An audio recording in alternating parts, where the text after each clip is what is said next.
by Dragushan. I use they, them pronouns, and I wanted to provide my own positionality. I grew up on the traditional lands of the Wendat, Anishinaabe, Haudenosaunee, and Mississaugas of the Credit First Nation, colloquially known as Toronto.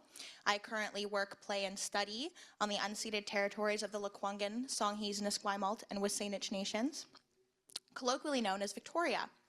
I'm in my 4th year of studying art history and media studies, and I conducted this research on these lands last spring. I greatly enjoyed researching the FTM newsletter and transmasculine communities, but I also wanted to acknowledge that I am not a trans man. I've taken care to speak to transmasculine scholars about my work to ensure that my research is not speaking over their voices, and I'm so grateful for Dr. DeVore's guidance and mentorship as I completed this work. Next slide, please. My original project, Unearthing Transmasculine Histories, involved cataloging the publication history of the FTM newsletter, and creating a digital exhibit. This newsletter was a lifeline for transmasculine folks from 1987 to 2008 in the San Francisco and Bay Area, and eventually all around the world.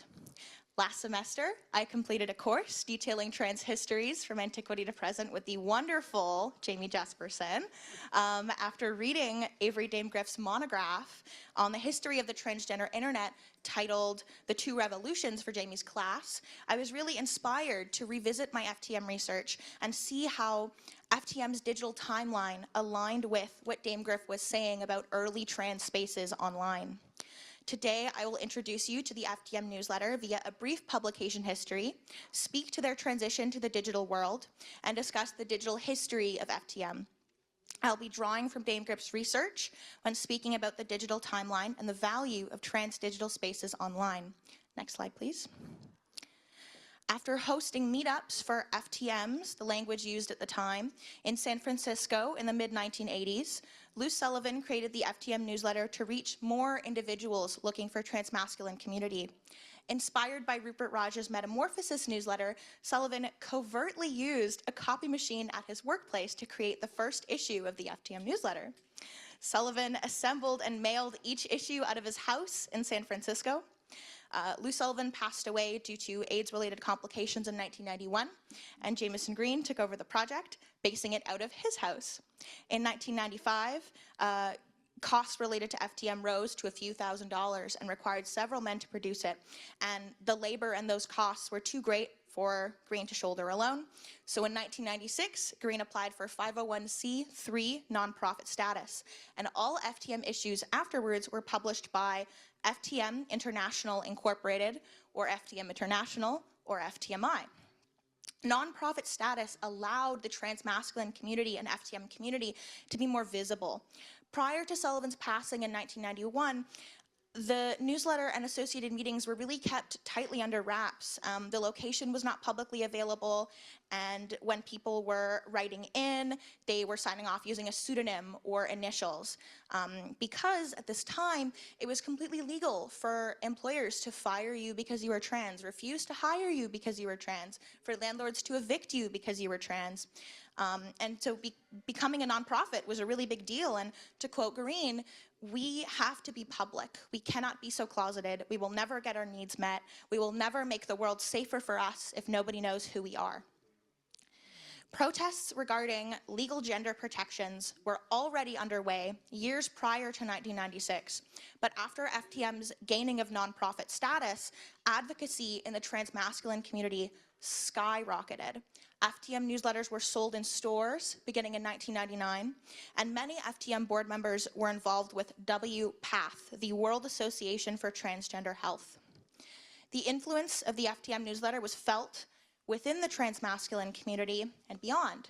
Trans men have since spoken about how FTM built community when it was a really scary time to experiment with gender. Dr. Catherine Racklin, a clinical psychologist who also worked with WPATH, noted that FTM was an essential source of information when doing trans-positive research in the late 80s and early 90s. Conferences were born from the FTM community, just like the conference we're at today. And the very first FTM Conference of the Americas in 1995 was attended by over 400 people, which you can see on this slide. Next slide, please. Digital tools and resources have always been a part of the FTM newsletter, just as trans people have always been a part of the internet.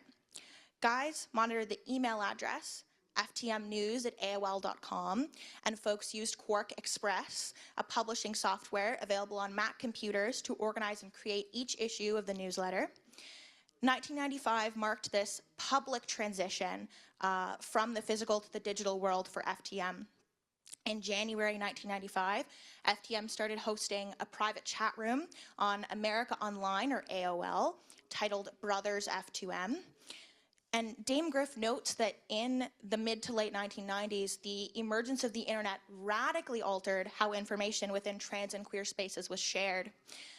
As I mentioned earlier, a persistent roadblock to the functioning of the newsletter was having enough funds to maintain printing, shipping, folding, and producing the newsletter.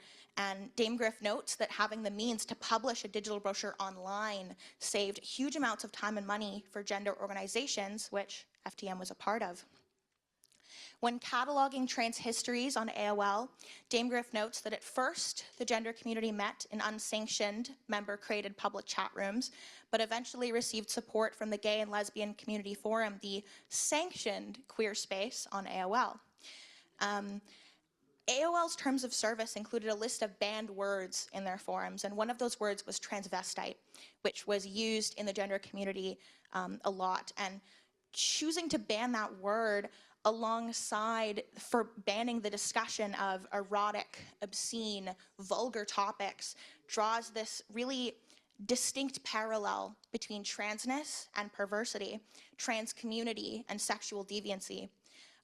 Many trans and queer activists were upset that AOL were banning the discussion of trans-related topics and gender-related topics, and wrote to AOL asking them to amend this rule. AOL updated their terms of service in 1994 to allow all gender community terminology on their platform.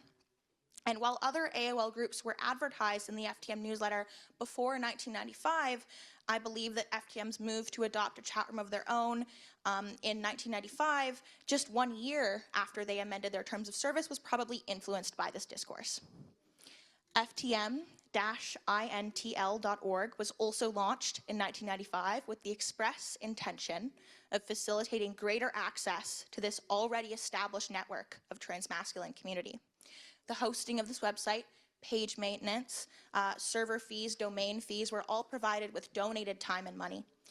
This website is no longer available to access in 2025, but web pages are archived and available to view via the Internet Archive's Wayback Machine.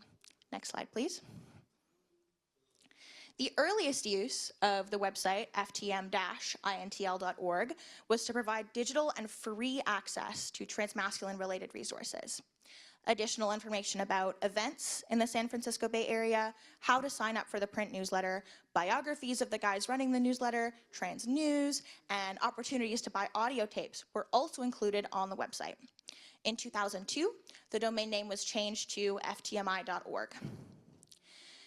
The way FTM transitioned from the physical to the digital is really phenomenal, and there is so much we can learn from them even 30 years later. As FTM has demonstrated, the most effective way to reach people and engage them is to go through the physical and digital avenues. Green used both the physical newsletter and digital resources as forums to discuss collective needs and goals and to keep the discussion going and open. Green also recognized that not all trans folk who wanted to access this community could afford a computer alongside internet access, and that computers at public libraries did not offer the privacy required to view the newsletter safely, especially in an era when being outed was, it's always bad, but when being outed could mean the loss of your job or the loss of your house, it's not a safe place to view in a public library. In 2004, FTM was exploring scanning older issues online for a reduced price and to launch an online subscription format by mid-2005 to increase the availability of the newsletter to those who could not afford the regular fee. Using the website as a digital repository for older FTM issues is such a rad way to use digital tools and increase access and prioritize trans folks without financial resources, especially in such an early era of the internet, because creating digital repositories is something libraries and archives still do today. While an online subscription service never ended up taking off, the fact that the folks at FTM were thinking about how to digitally facilitate longevity and digitally facilitate access is phenomenal. For a brief period, the first 5 issues of the FTM newsletter were available for free online on the website, but only 1 year later, it was just the Lou Sullivan Memorial issue, probably because it was less feasible to maintain the publishing of each issue online because of the amount of labor it would take to have volunteers go through and redact phone numbers, email addresses, home addresses, last names for each issue to have it online. And one of my favorite parts about the FTM website is that the servers were owned and operated by Deaf Vision Incorporated, owned by a trans man, donated to FTM. That is not a small deal.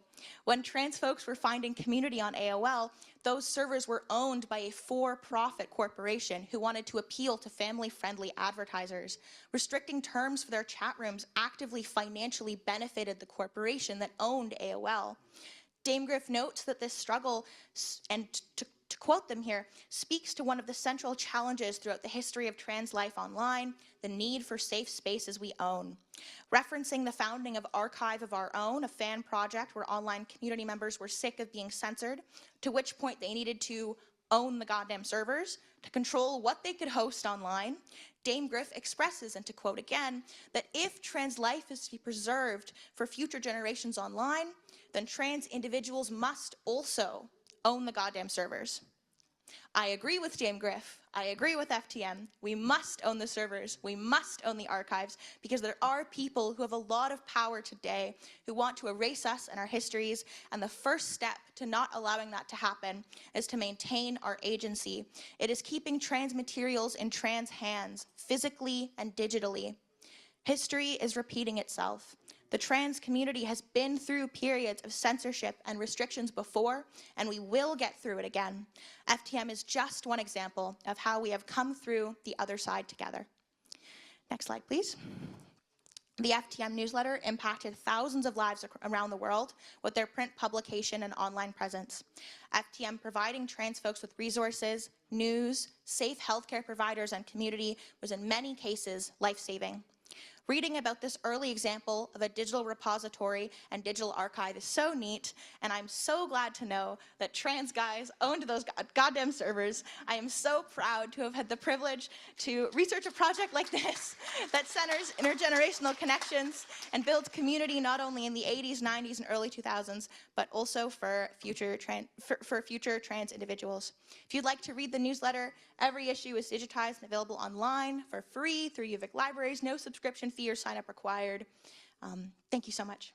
Thank you, Tech Heroes. So my name is Kai. I use they, them pronouns. I'm a PhD student and a Vanier scholar at UBC, and I'm just going to get right into it with the next slide, please.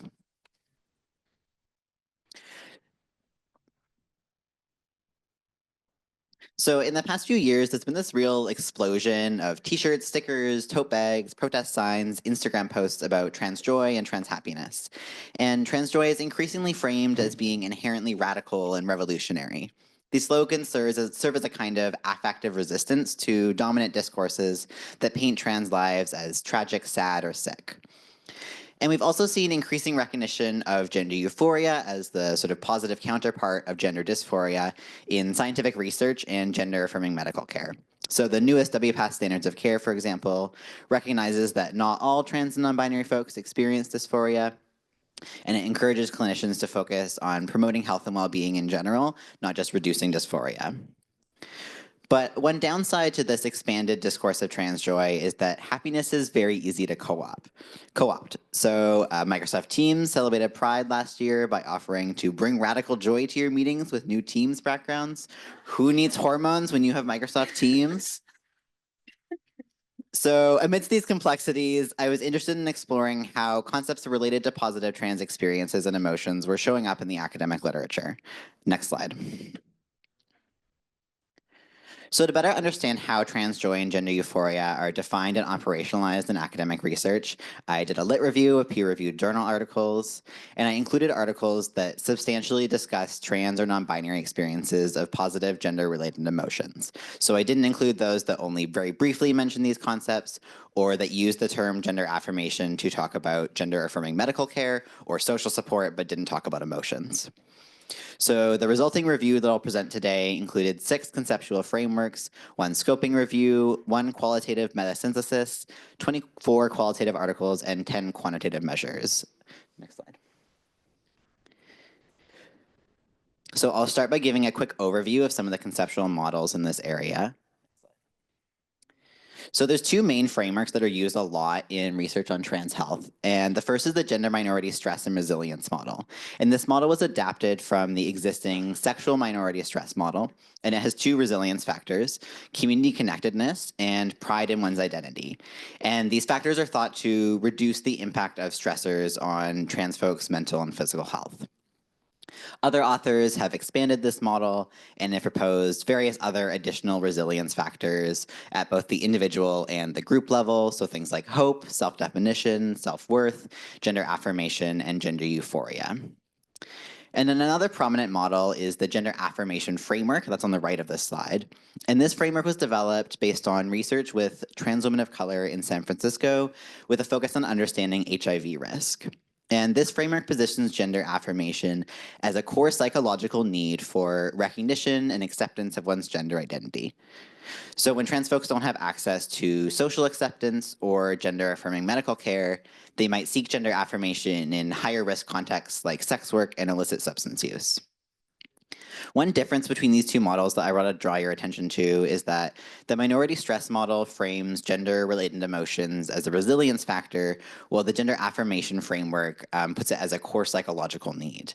And the gender minority stress and resilience model has been taken up a lot more widely than the gender affirmation framework, and I think we'll see the influence of this focus on stress and resilience in the rest of the literature. Next slide. So 2 more recent conceptual models have been developed that explicitly include gender euphoria. So Tebb and Budge's 2022 model for understanding protective and health promotive factors for trans folks, it includes gender euphoria as a component of well-being that's influenced by both internal resources, so positive emotions, identity affirmation, as well as external resources like social support and gender-affirming healthcare. And then Puckett and co-authors in 2024, they published a framework for understanding trans and non-binary resilience. And it defines gender euphoria as feeling affirmed, congruent, or positive about one's gender. And they position it as an individual level resilience factor. So both these frameworks are thinking about the relationship between a person's social environment and their health.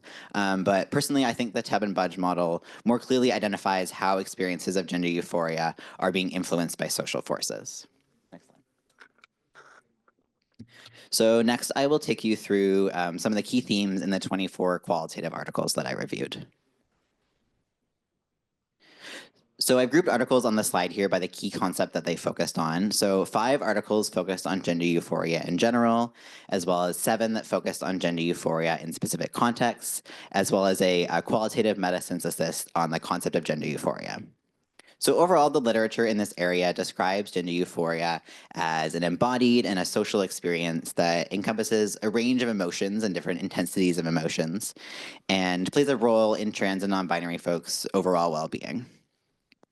So many of the articles discussed how euphoria could come from physical and emotional changes from gender-affirming healthcare, gender expression through clothing and hairstyles, and being referred to with the correct name and pronouns. Other sources of euphoria included sports and physical activity, cannabis, sexual experiences, and participating in trans community gatherings and activism. Articles also discuss the complex relationship between gender norms and euphoria. So for some folks, passing or blending in line with gender norms can be euphoric, while for other folks, intentionally resisting gender norms can be euphoric. So some non-binary folks feel euphoria when a stranger is confused by their gender, for example. Articles also highlighted the range of affective intensities that are included in this term euphoria, so ranging from intense feelings of ecstatic joy to quieter feelings of comfort and contentment. So another term that comes up a lot in the literature is gender affirmation, and this term is used with really a lot of different meanings. So all of the 6 articles in this category talked about gender affirmation as arising from respectful and validating interactions between an individual and their social context. But beyond that, they all basically had a different definition of gender affirmation. So some authors are using it to refer to the process of transition. Others are using it to talk about transcompetent healthcare or sources of social support in general. So gender affirmation is used to describe both gender-specific validation, so like being referred to with the correct pronouns, and also just being treated with respect regardless of gender. So based on the articles I reviewed, it seems like gender affirmation has become this kind of catch-all term for positive gender-related experiences without a lot of clarity on the different meanings that it can encompass. And then 2 qualitative articles talked about trans and non-binary joy, which these authors conceptualize as a broad concept that includes but isn't just gender euphoria. So both the articles I reviewed conceptualize joy as a resource for resilience and resistance, and they argue that scholars should attend to how social power structures impact trans and non-binary people's access to and experiences of joy. And then lastly, 5 articles used a unique term to describe their findings. So Beischel and co-authors coined the term gender pleasure, and they use this to describe the positive affect that results from the resonance between people's gender, sex, orientations, identities, and or statuses. And they argue that both cis and trans people can experience gender pleasure.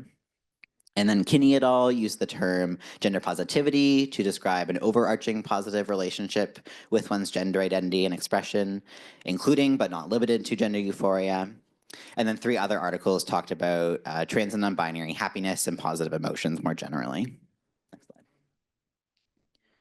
So in trying to conceptualize what all these different terms mean, I made this diagram to illustrate how I am understanding the literature as using these terms. So the 2 largest circles on the slide are gender affirmation and positive emotions.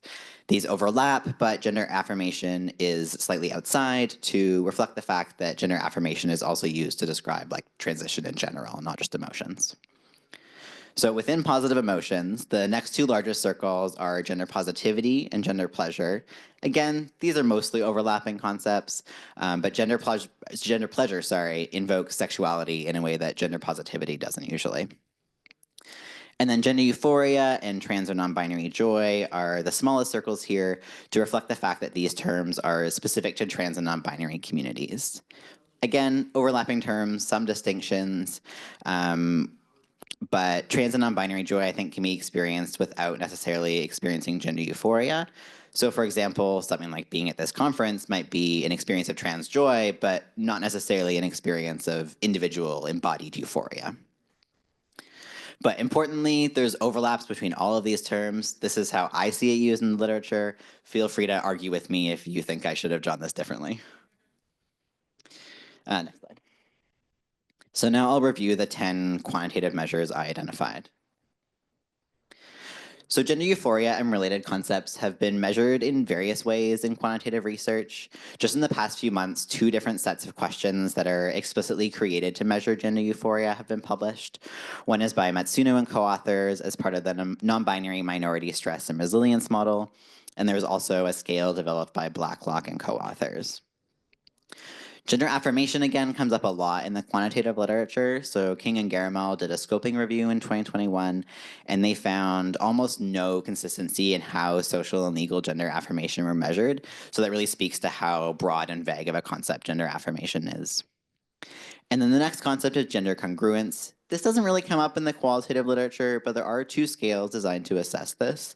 And both of them are mostly measuring to what extent a person's external physical appearance matches their internal gender identity.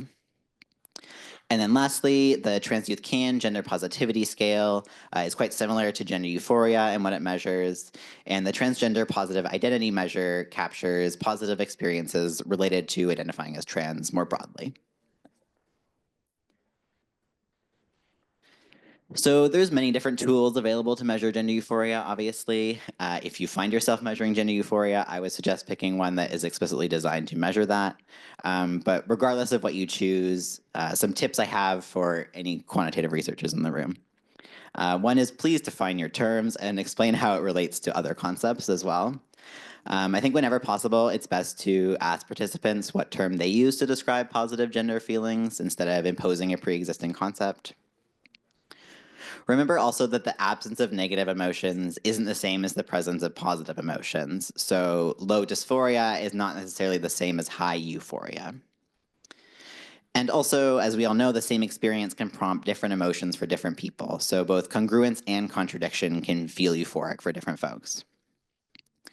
And when deciding what scale to use, I think it's important to think about what you actually want to measure. So are you interested in the experiences that prompt gender euphoria or the emotions that result from that? Or do you want to know how often someone is experiencing euphoria or how intense those feelings are? And then lastly, I think it's just good to be open to seeing many different relationships between positive gender feelings and health and well-being, as these feelings can be both the result of improved mental health and the catalyst for improved mental health. Next slide. So in terms of future research directions, it would be really helpful to have research that could clarify the relationship between existing scales and constructs, especially now that we have these multiple measures of gender euphoria. I'd also like to see research that identifies strategies for strengthening and increasing positive gender feelings. I think this would be helpful for both trans and non-binary folks and healthcare providers. And then lastly, the qualitative literature really emphasizes how having a sense of autonomy, agency, and control over one's body is really key to experiencing gender euphoria. And I think for myself, part of why gender affirming care improves so many folks' mental health is not just the physical changes, but the sense of agency over our own bodies that it gives us. And then I'd like to see more research looking into this. Next slide. So I've talked a lot about defining and measuring gender euphoria, but I want to conclude by thinking about the political significance of gender euphoria. So while increasing scientific and clinical attention to gender euphoria is important, I worry that simply replacing the concept of dysphoria with euphoria as the defining emotion of transness is not a great idea, because reducing transness to one emotion is never a good idea. The literature I reviewed also highlighted how gender euphoria is not just an internal emotion, but an unequally distributed resource. I do think that fighting for the social and material conditions that enable gender euphoria is a worthwhile political goal. And then if you're interested in thinking more about the possibilities of pitfalls of joy as a political strategy, I wrote this article on queer crypt joy with my lovely friend Megan Ingram that you can check out if you want. My references did not fit on the slide, so I have a QR code, and I'd love to chat with folks either after or by email. Thanks so much, and I'm really happy to be here today, both at this conference and as a guest on this land. I'm going to talk about a project that, an interview with Mirha-Soleil Ross, who is a really wonderful trans artist and activist who was very active in Toronto in the 90s. And I'm also co-authoring this with Andy Schwartz and Chloe Brushwood-Rose. They couldn't be here today, unfortunately. So to introduce Mirha-Soleil Ross, if you haven't heard of her, she is a trailblazer in trans activism, community creation, and multidisciplinary art, who's worked since the 90s in Montreal and Toronto, creating new spaces for trans sex workers, artists, and trans expression. And this is a picture of her. Mirha-Soleil Ross is on the right, and Xanthra MacKay, her then partner, is on the left. With her partner at the time, Xanthra Philippa MacKay, she filmed the documentary Gender Troublemakers in 1993, wrote the zine Gender Trash for 2 years, and created many documentaries, video art, performances, including meditations on her experiences as a sex worker, on drag culture in Montreal, animal rights activism, and reproductive technologies for trans people. She was the first organizer of Meal Trans at the 519 Community Centre in Toronto, and she created that as a drop-in for low-income and street-active transsexual and transgender people. And she also created what was likely the world's first multidisciplinary trans art festival called Counting Past 2 in 1997, which ran for 5 iterations. But despite her prolific body of work, her name is not that familiar to many people in Canadian queer and trans communities today, owing in part to her retreat from public life in the mid-2000s. So this presentation draws from 2 oral history interviews conducted last year for On Our Own Terms, an oral history and archive of femme cultural production and community building in Toronto from 1990 to 2000, which was a project in partnership with the Archives, Canada's LGBTQ+ archives, led by Chloe Brushwood-Rose and Andy Schwartz.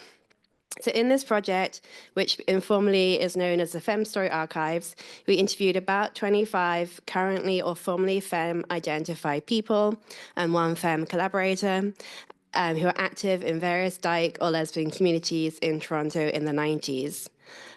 This project started from the supposition that femmes' contributions to queer and lesbian culture have historically been undervalued owing to femmephobia.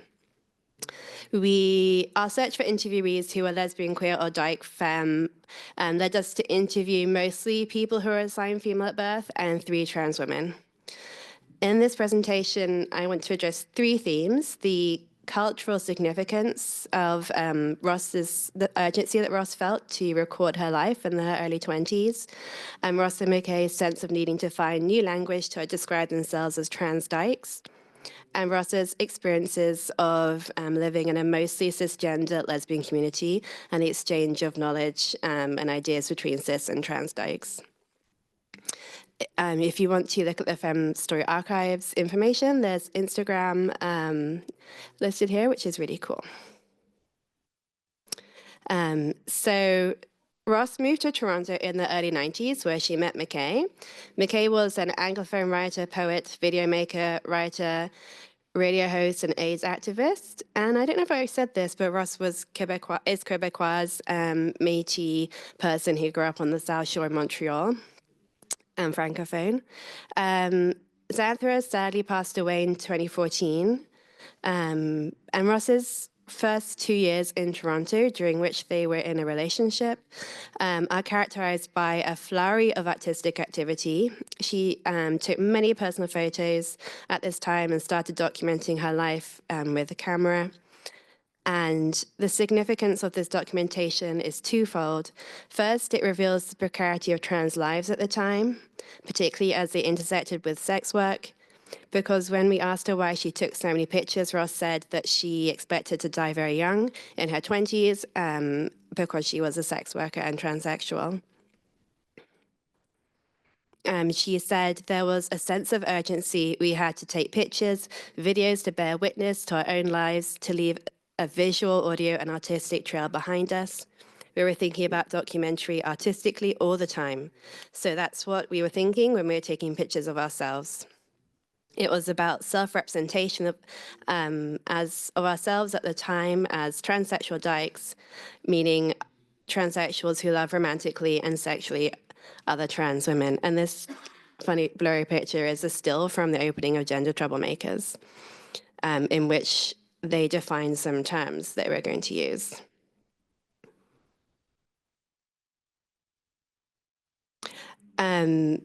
Through documenting their own lives, Ross and MacKay wanted to challenge transphobic attitudes and present more nuanced narratives through their cultural production.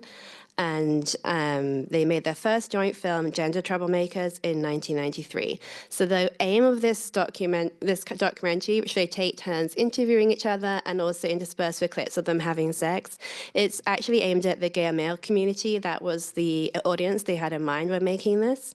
And the 2 take turns interviewing each other about their experiences with gay men, their attraction to other trans women, interspersed with the clips of them having sex. And in this film, they start with the statement that we made this video spontaneously to make our bodies, sexualities, and lives visible to other sexual communities as well as our own. So it's definitely a particular audience they have in mind at this point. And they also are trying to create a space to discuss their experiences as trans dykes that they hadn't actually found elsewhere.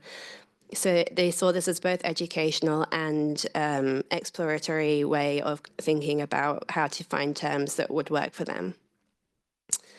This insistence on representing themselves would come up again in their fury at the sidelining of this film by the then Lesbian Gay Film Festival in Toronto, Inside Out.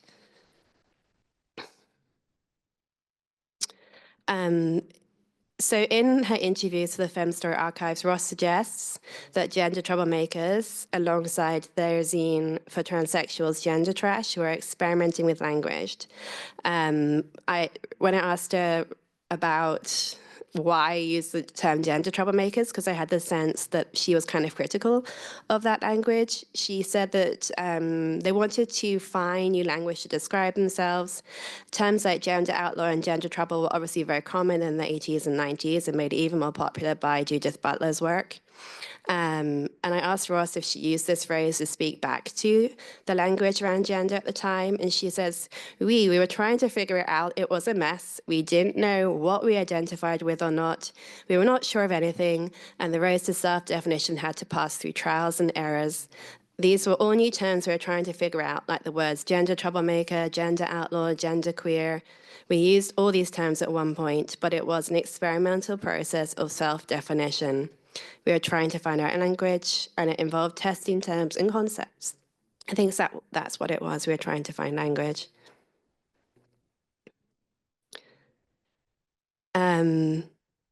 So yeah, we got the sense that Ross was slightly suspicious of terms like gender trouble that she perceived as coming from a cisgender queer culture, but at the same time using these and similar terms like genderqueer, which obviously now signifies a different gender identity, was a way not only of exploring language to articulate their experiences and self-understanding, but also to promote their film in queer circles. Ross said that they were wanted to explore these terms for themselves, even though they were fully critical of them. So here she also talks about funding all of her work, Gender Trash, the Counting Past 2 Festival, and the movie Gender Troublemakers, with her sex work. She says, I funded everything with my ass and my dick and my tits and sweat and cum. It was hard labor to be able to construct some kind of body of work. So they also created buttons at the time with lots of different fun phrases on them to sell during Pride and to raise money for their work as well. They kind of intentionally used a bunch of really popular phrases to express a kind of range of identities. She said there was words for butchers, femmes, hookers, vegans. We had some for every taste. And here are some buttons for every taste. So I guess we were really interested in the exploration of language that Ross was doing. And this kind of idea of using the buttons as both a way of raising money and a kind of wearable activism with a sense of humor as well. But then when Gender Troublemakers was positioned as fringe and edgy at the 1993 Inside Out Lesbian Film Festival and siloed into Sydney Cycle, a small bar and cinema in Toronto, they were really furious. They didn't like that the program was called Genderfuck, even though they were using similar terminology themselves, but they thought that that particular use of Genderfuck was alienating and othering. So they ended up protesting the festival, and they placed posters outside that read, "No to the Geraldo approach.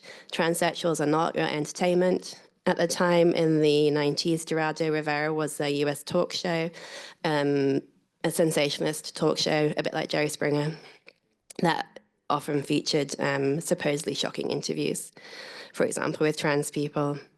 So even though they are using this language to try and engage a sort of cis gay male audience, they are also finding the use of the term at times to be derogatory.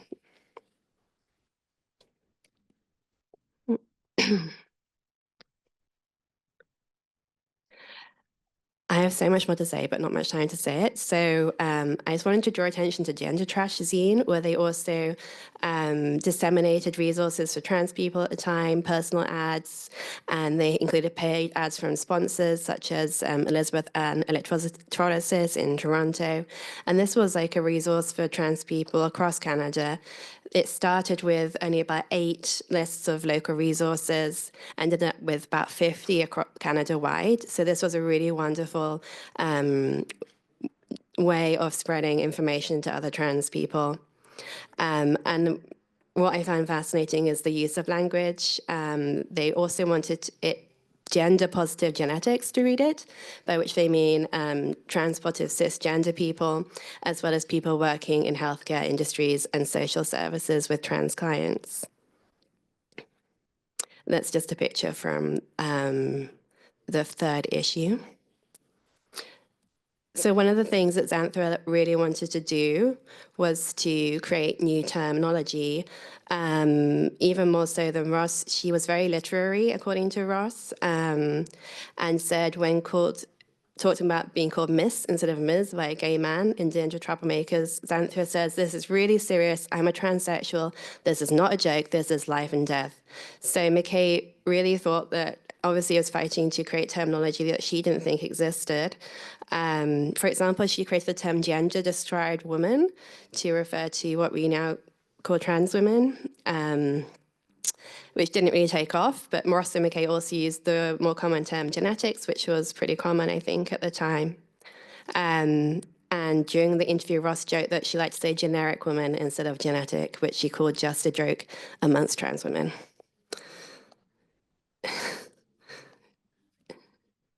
Okay.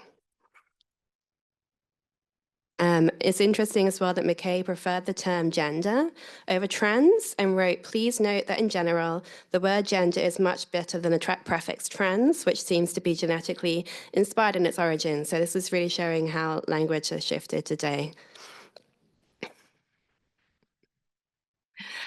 Another thing that was super interesting was the fact that they learned the language of Butch and Femme from cis lesbians that Ross was living in Montreal. And their experience of lesbian community, cis lesbian community, was very welcoming. According to Ross, there was, she didn't really experience any discrimination, and most of her friends were lesbians then and now.